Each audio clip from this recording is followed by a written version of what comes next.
Welcome to Corwin's Leaders Coaching Leaders podcast with hosts Peter DeWitt and Michael Nelson. This podcast is from education leaders for education leaders. Every week, Peter, Mike, and our guests get together to share ideas, put research into practice, and ensure that every student is learning not by chance, but by design.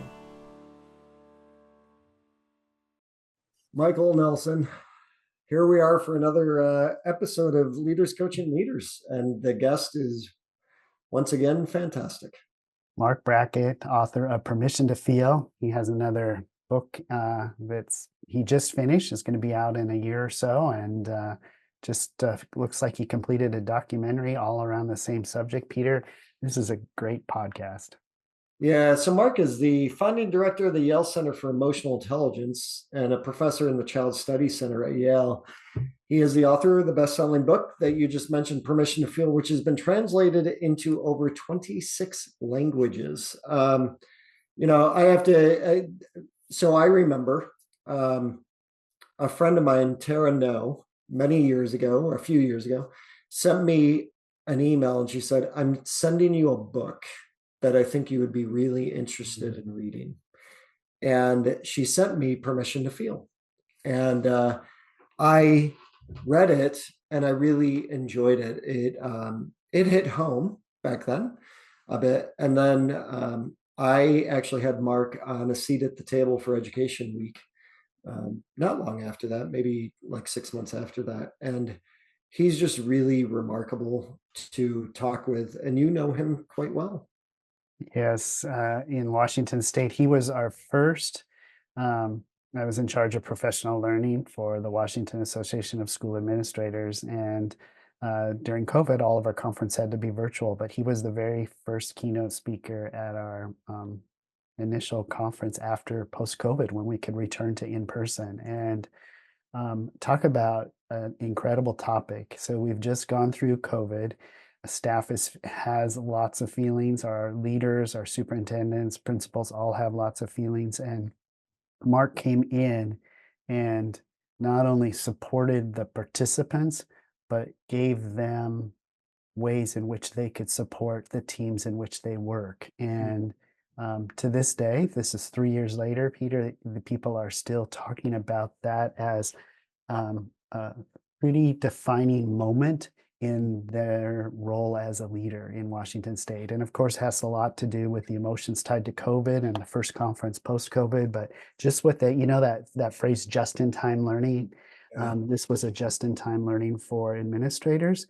But I have to say, the next 35 minutes that our listeners are going to experience, I think it's going to be just in time. I will definitely be re-listening to this podcast several times. Yeah, I will as well. I think, and we can keep this intro short. I think that for me, Marc is clearly a learner. And I mean, we know he's a researcher and all that stuff, but he's very passionate about the topic and what he can learn. And he has a way to talk about things like self-regulation in a way that all of us can understand, no matter what our background is. So I appreciate the fact that he did that in there as well. All right, everyone. Well, welcome to the podcast interview with Marc Brackett. Enjoy. Picture yourself popularly known among staff members as the reliable go-to person who makes meaningful change happen. This is possible when you equip yourself with robust strategies and tools from Corwin's leadership workshops. Sign up today at corwin.com. Marc Brackett, welcome to the Leaders Coaching Leaders podcast. It's really good to see you. It's great to see you guys too. So I am going to start off by being very open and honest with you. I only have one notification that goes off on my phone. When I get a text, I get an email, I get no notifications whatsoever. I have one notification that goes off in the morning at 6:15 and at 5:30 in the evening, and that's the How We Feel app. That's awesome. I remember us talking about that briefly, that yeah. I'd like to know what you've learned about yourself from the app, actually. Yeah, you're not going to turn this on me, but that was very smooth, by the way. I think there are a few things because Mike often talks about um, a speech you were giving in Washington State where he saw you and you were talking about leaders going in to do teacher observations and stuff. Mhm. So I think there's always that part in the back of my head. But when I get up in the morning and look at the app, I'm very open and honest about, if I'm feeling anxious or something like that. And what I have learned from reading more of your work, because I mean, I read Permission to Feel several times, but following you on Instagram and reading research, I think it's the self-regulation part that's most important for me. Mhm. It's okay, this is how I'm feeling. So how I need to acknowledge it. And then how do I turn it around? And you're doing a lot more where self-regulation is concerned. That's actually going to be your next book, correct? It is. It's finished, thank goodness. But Oh. it takes a year to come out, unfortunately. But yeah, it's called Dealing with Feeling. So I think the self-regulation part is something that when Mike and I are using your work um, with leaders, just meaning talking about how are you feeling when we Hmm. start this workshop and those kind of things, we talk about the more importance of self-regulation. So why is that space, those moments, so important for us to acknowledge and engage in, whether we're leaders or just being human? Well, you're like there's a lot there. I know. So, um, the and I think it's one of the things that I'm doing. I'll just do a little bit of a kind of look ahead, to the next project that I've been working on, which is about emotion regulation. Is that I really do think we need a new mindset about it. That the term even self-regulation, right? For some people is the trigger, right? You're trying to regulate me, you're trying to make me control my feelings. Now, in the psychology literature, it's a term, and so we use it. But I really like to think about emotion regulation as learning how to use all of our emotions wisely to achieve goals. Mhm. And so we regulate for a reason, right? We don't have to regulate. I mean, thank God. I mean, you know, part of the interesting thing about this work is that, my goodness, if you were checking in with your feelings and regulating all day long, you'd go crazy, Mhm. right? It's like, I got enough with the regulation. But most of the time, we don't need regulating. Our body just kind of adapts to our environments. We're not always experiencing strong emotions. It's like you get up in the morning, if you're feeling kind of like content or maybe even a little down, doesn't mean you have to do anything about it. You just kind of continue with your day. It's when, someone says something like, I don't like you, you know, and you're activated, or you get that crazy, if you're a leader of a school, you get that parent who shows up in your face and is like, you're ruining my kid's life, or, it's a colleague or it's a whatever. It's when we get activated. The way I like to think about it is when our relationship with our environment changes. That's when we need strategies.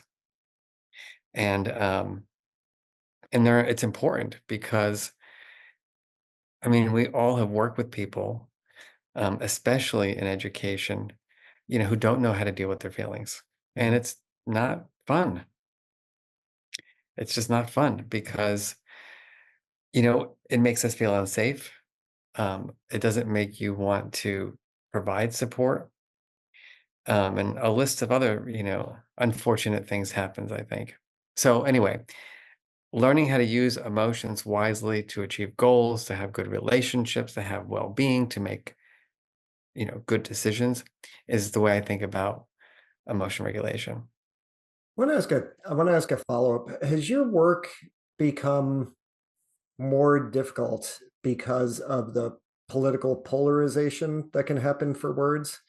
I remember being in California, I was out there coaching, made the Yeah. mistake of sitting at a bar, not with my phone. I was going to engage with a person who talked to me.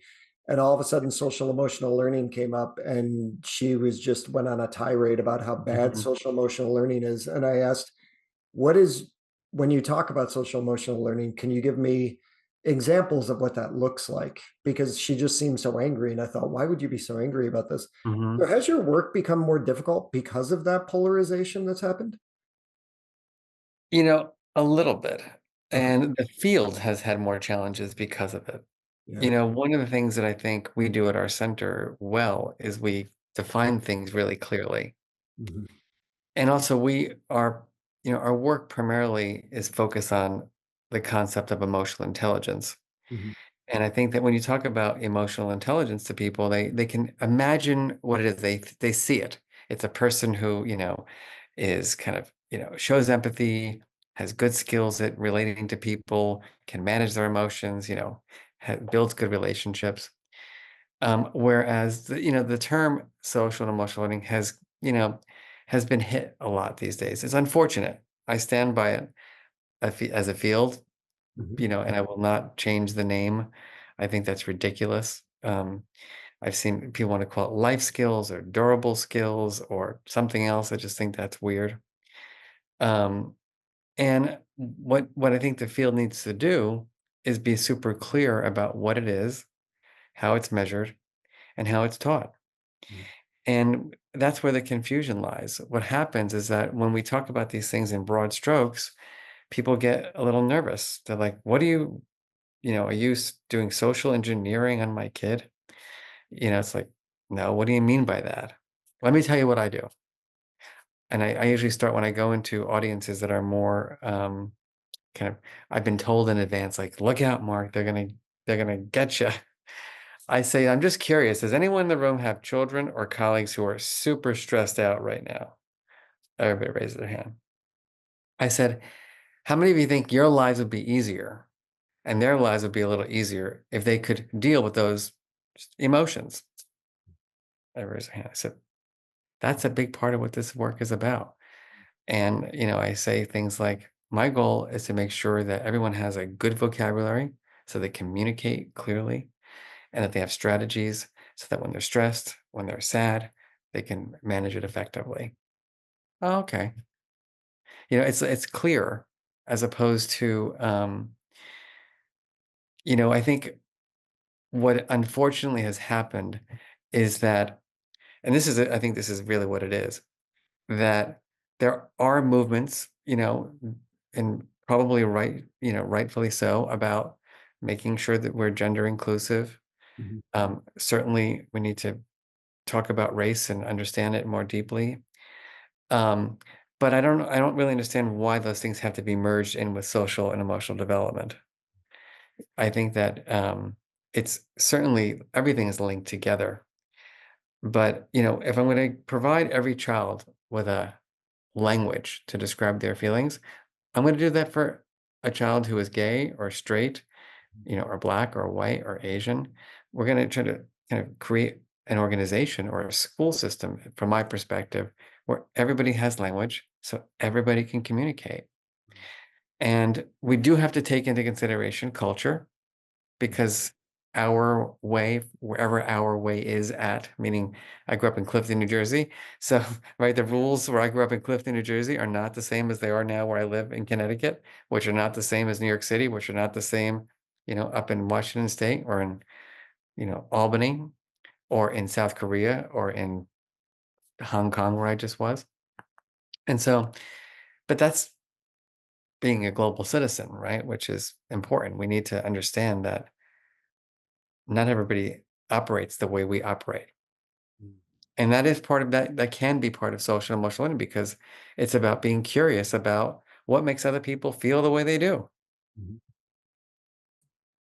Well, thanks, Mark, for that. I just need to let you know that just a couple days ago, I think it was October 1st, it was 3 years ago, the very first in-person event post-COVID for our superintendents. And we had the privilege of having you to Washington State. And that conversation on that day still is rippling among leaders. Mm. And you have, you know, I'm gonna sorry that you're gonna I don't mean to give you all these compliments right now, but you have a way to break down research, make it real, make it doable and accepted by everybody. Your example of what you just did with an audience who may not be receptive, the way you frame those questions seemed to be a way that was accepted by all. Uh, we Peter and I travel across the United States, and we just got back from a 2.5 week trip in Australia and working with Nice. educators. And we're seeing lots of leaders who are feeling that, first of all, lots of leaders who are stressed, like what Peter said, lots of leaders who are new to their position. The turnover rate in the last 4 years, 5 years has been incredible. Yeah. How how might you, and I have a son who's one of those individuals. So he's in his third year of being a full principal, was assistant principal of a high school before that, but a middle Mhm. school principal. How does this work apply to the leader of a school or the leader of systems, different than teachers or students? Yeah. Well, I mean, leaders have to be role models. There's no way around it because, if you're working in a school and you don't feel safe around your leader, there's not much, you know, to do other than leave your job. Because that sense, that feeling of stability, is important. And our research shows that, teachers who work in schools with leaders who are higher in emotional intelligence, right, they experience just way more pleasant emotions to unpleasant emotions. They also are just less burnt out. They're less likely to want to leave the profession. Hmm. Um, and they just like their jobs more. And you might wonder, like, okay, well, why is that? Well, just think about it. Especially we found these findings were particularly important during the pandemic. We found even teachers who they themselves experienced like more traumatic experiences related to COVID, that if they had that and they worked in a school where there was a leader with higher emotional intelligence, they actually did better. Um, and so, I think the question is, okay, so what's going on here? Well, think about this. Right? In many ways, the leader sets the culture and climate. So if I walk into a staff meeting with during COVID and I'm like, everybody, I'm freaking out. Like, I don't know what's going to happen. And like, I don't know about all of you, but like, I'm spraying my groceries and, and then it's like, oh gosh, um, it's unsettling for someone. It's like if a parent does that, it's the same thing. And I think what's interesting about emotional intelligence is that it's not about the feeling. There's no such thing as a bad feeling. You can be anxious during a pandemic. You should be anxious during a pandemic. Hmm. But we have basically not taught people the regulation piece or how to use that emotion wisely to achieve a goal. So you might say, using a different framing with your anxiety, everybody, it would be weird for me not to tell you that I'm anxious. These are really weird times. Mhm. But, it's interesting because when we're anxious, that means we're, like kind of afraid of the future because there's a lot to be afraid of potentially. But I want to use our anxiety to like really prepare our school to be the safest place for you and for our kids. We're going to be in planning mode right now. We're going to channel all that anxiety to think about all the things that could go wrong, and we're going to be solution focused about them. Totally different feeling, right? Hmm. Same feeling, but totally different feeling about the feeling, meaning I can be the anxious leader, but communicate in a way that creates an action orientation as opposed to a fight flight orientation. Yeah, So go ahead. I've actually been, I see your Instagram posts quite often. And today I noticed a few that said that you have a documentary that Yeah, is coming out. So could you talk a little bit about the documentary? sure. So it's called America Unfiltered, Portraits and Voices of a Nation. Mhm. And it was a film that I ended up like becoming the producer of. Um, so my partner is a filmmaker, and during the pandemic, nobody's making movies, right? Yeah. You don't see anybody making out on a movie set the first month or two of the pandemic. Yeah. So they're all shut down. And he decided, you know what? I can't wait. And so I'm going to LA, gonna pick up a car because we had an apartment there because he's in the film business. And I'm gonna drive across the United States and I'm gonna do photography And it's going to take 3 weeks by myself to take photos and just get away from you. Not a problem. Got out to LA, connected with some friends. Everybody was out of work in the film industry. One of his friends is, so Horacio is a Panamanian immigrant, and Kirill, who is his film partner, is a Russian immigrant. They're chatting, and like, no, we're gonna make a movie. And they called me like, we're making a movie, and I'm like, okay, like, what's the movie about? Um, and like, we're just gonna interview people. I'm like, okay, well, how long do you think it's gonna take? Well, maybe 2 months instead of 3 weeks. I'm like, all right, so is this going on our credit card? Like, what's happening here? Um, Long story short is that then we started having really rich conversations. And while I'm not a movie producer, I am a director of a large center that has a huge budget, and I know how to budget and fundraise. So briefly, I just said, we're going to put together a budget. I'm going to reach out to some people that I think might want to participate in this, and we'll make it happen. So it took me 2 weeks. I was very fortunate. I raised all the money to make the film. And instead of it taking the original 3 weeks, they traveled for 9 months. Ooh. And so it was a 9-month journey around the United States. And it wasn't, and interestingly enough, just talking about this intersection of schools and the real world. So, I know a lot of people in the education world around the United States. I'm like, oh, you can visit my friend Joe, who's a professor at UCLA. I know the principal of this school in Nevada. And they're like, nah, we don't want to do that. We want to like be in the real world. And so they went into gun shop owners and just spoke with gun shop owners. They met people who were going to be in the KKK.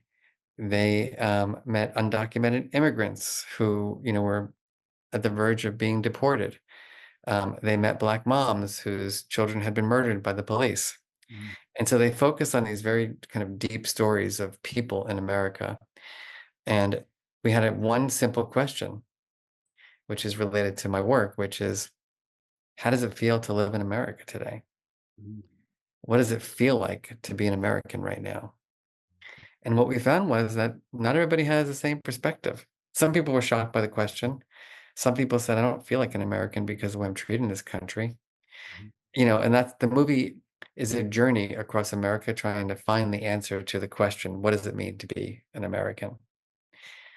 And I think I'll make the connection now to my work on emotional intelligence, which is a talk that I just did today in Virginia. Mm. Um, or last night, actually, it was not today. Feels like today. But the number, firstly, I mean, we have 800 hours of footage. Mm. We did sit-down interviews with people from every walk of life. And the shortest amount of time is 2.5 hours. Everybody wanted to talk. Mm. Everybody. And this was very politically diverse. We went to Trump rallies. We went to Biden rallies. This is during the 2020 elections. Mm. We went into, places that, homeless people on the street, as I said, gun shop owners, bar owners, you know, Black Lives Matter protests. And we just went everywhere to speak to people. Nobody said no. Mm. Everybody wanted to speak to us, no matter what their political affiliation was, no matter what their racial identity was, no matter what their gender identity was, which was remarkable. And, I think it's a big lesson for all of us, is that if you approach people with sincerity and openness, they want to talk to you. People want to tell you their stories. And so I've done this research. I'm going to now jump to the research and bring it back to the movie. So since I met you, Mike, and my book had come out, I have now done this research study with about 25,000 people across the world. And my question is, based on my book, which is Permission to Feel, did you have an Uncle Marvin? Mm. And if you did, how would you describe your Uncle Marvin or your Aunt Maria? And so what I find in my research is that only about a third of people across the world say they had someone that they could talk to about their feelings when they were growing up, which is pretty sad. Mm. And when I asked them to describe those people, no matter where I go, I did this in Australia recently, I did in Italy, in Spain, in Costa Rica, in Hong Kong, and all over the United States. No matter where I go, there's three characteristics. First one, non-judgmental. Mm. Second one, good listener. Third one, empathic. And the rest are similar, but those are the top three. And so, firstly, I've done this now with leaders too. And when you think about those three characteristics, I mean, they're kind of the thing, um, the characteristics of just being a good human, right? And so think about that: non-judgmental, good listener, and empathic. Mm. And I think what was cool about the film is that I wasn't on the journey. I was the one booking the hotels and yelling at them for spending too much money on Thai food. But they were traveling and they approached everyone, no matter who they were, with a non-judgmental lens. They just listened and they showed that they cared about their story. And I think it's a lesson for all of us in terms of being a good leader. Mm. And very interestingly, nowhere in the research does anyone say brilliant, wise, smart, fixer, problem solver.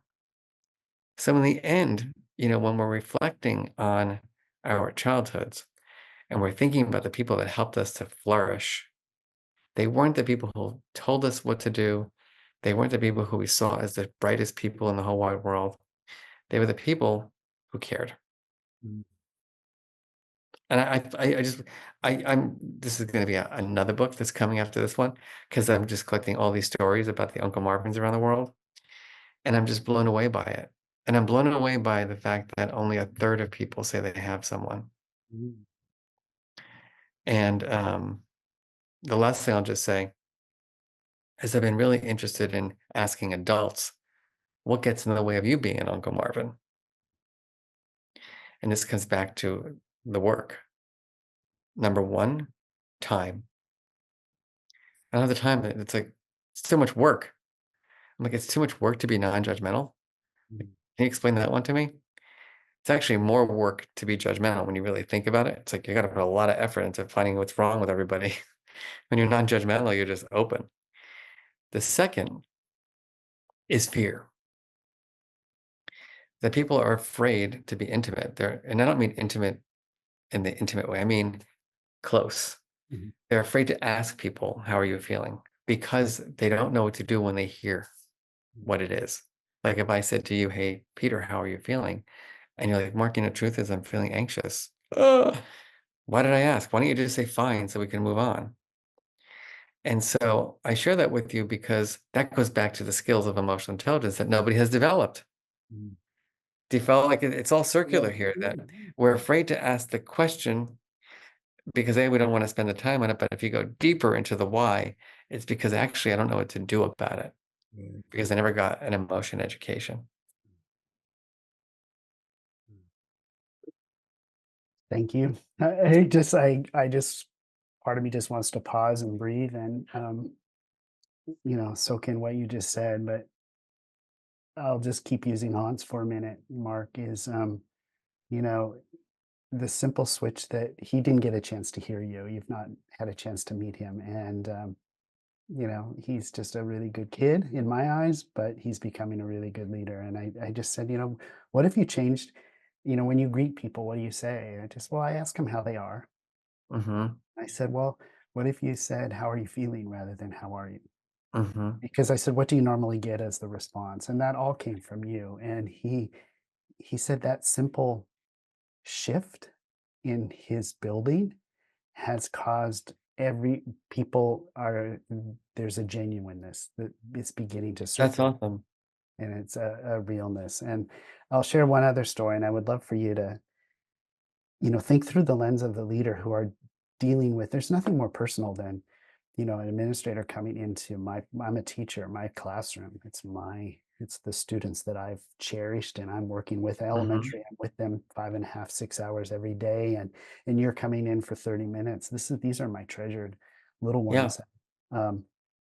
Your story about that had a huge impact on me. And again, I shared it with Hans is, do you know how you're feeling before going into that observation? Because if you're feeling way on the scale of anxiousness, frustrated, versus on the scale of, well, I've had a great day, everything was lined up before I go in to do this observation, my write-up's going to be significantly different on those two spectrums.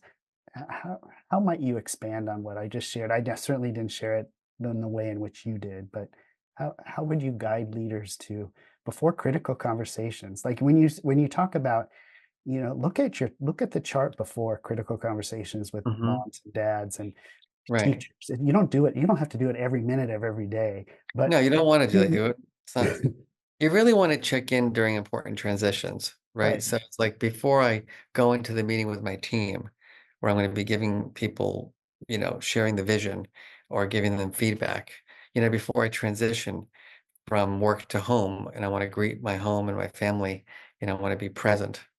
That's when you really need to check in, because what happens based on what, the researchy piece of what you're talking about, Mike, is that there's this concept of, affect infusion, that our emotions, right, are with us no matter what. You're always feeling.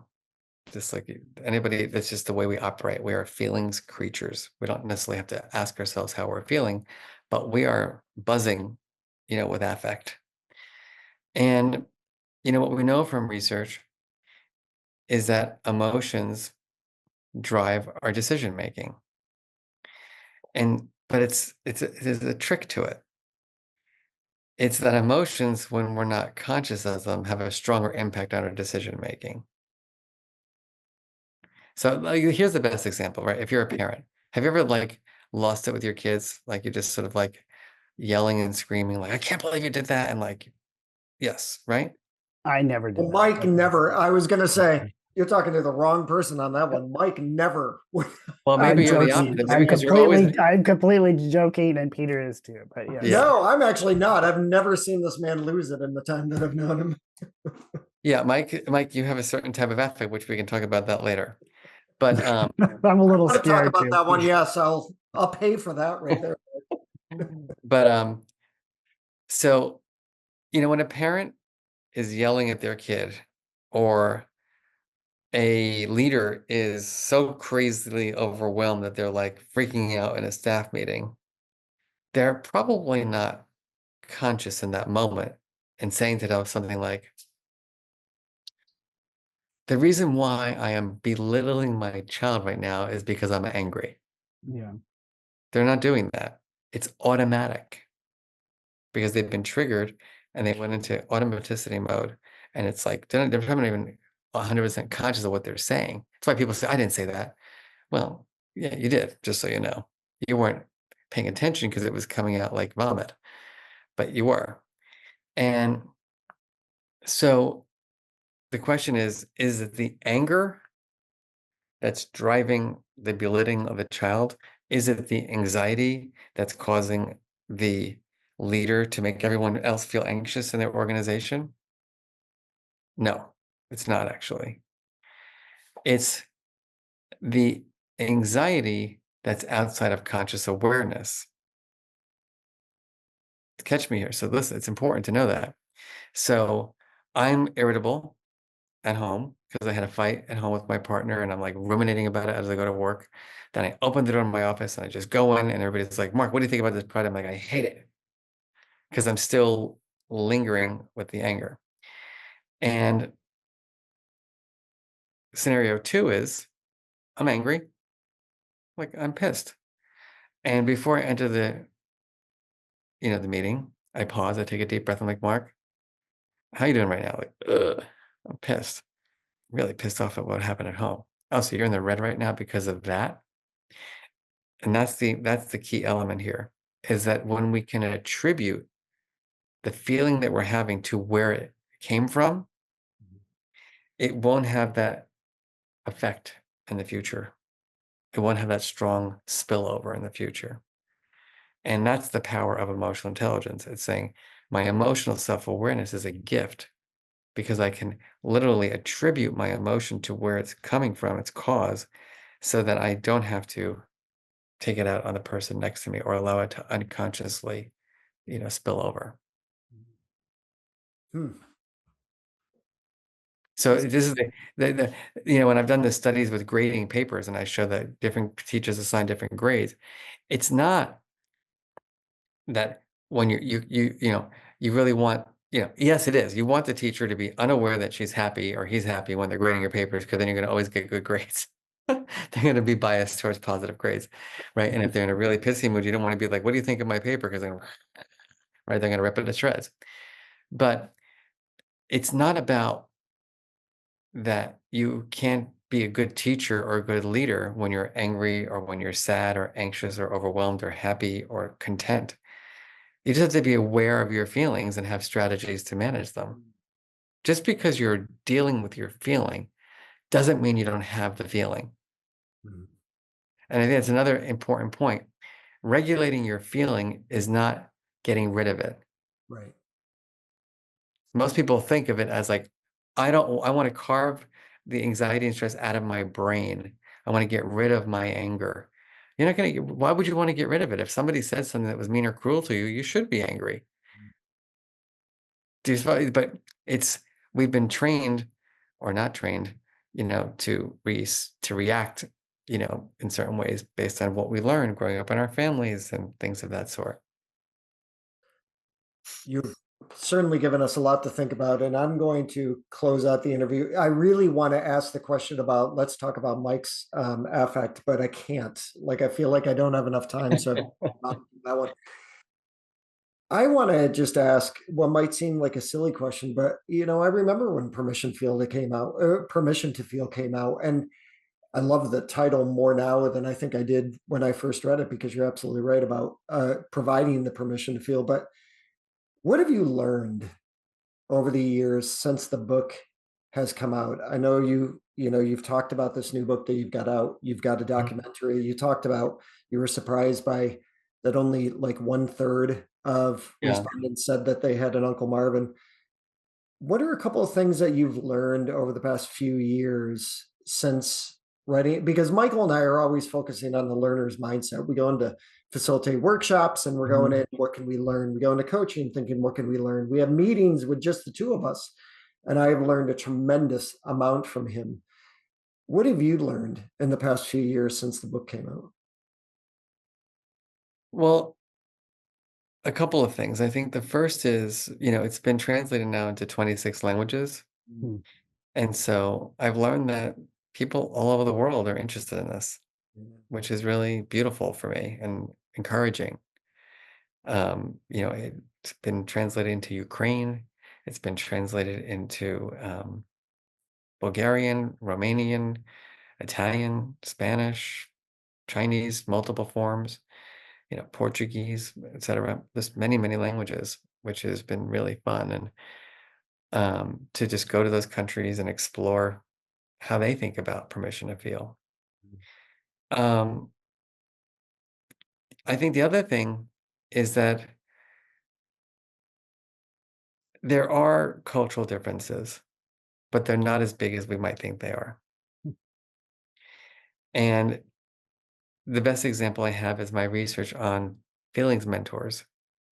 So when I went to Hong Kong recently, it was for an education conference. It was 400 school principals, actually, and they all completed my survey. And they had the choice of doing it in Chinese or in English based on whatever they felt they wanted to do it in. And I have Chinese researchers on my team, translate everything, analyze the data, non-judgmental, good listening, empathy, same exact findings. It couldn't have been any different. What I'll say that I've learned that I'll just, I can talk on and on about what I've learned because I'm always learning in learning mode. I'll just give you two more things because I know we got to wrap. The first is that the people who have permission to feel, who had that, they're purpose and meaning in life is about 20% higher than the person who doesn't have that in life. Mm. So it makes a huge difference in our development, Mm. including you're better at dealing with your emotions as an adult, greater life satisfaction, better physical health, better mental health. So just having that feelings mentor can really make a difference. But I'll end with, a little anecdote. So I give this speech, and a good friend of mine came. He was in town. He's like, "I never heard you speak. Can I come?" And I said, "Sure." So I go through my spiel, and at the end, um, he he was freaking out. He's like, "Now I know why I don't have that much purpose and meaning in life. I didn't have an Uncle Marvin." And I'm like, "Oh shit. That wasn't my goal. I didn't want you to start feeling bad about yourself because 75% of the world doesn't have an Uncle Marvin." But it really has made me realize something that I think is important for everybody to know, which is that you can be your own Uncle Marvin. Mm. And at a certain point, we have to recognize what we had or didn't have. And we have to cultivate that in our own lives.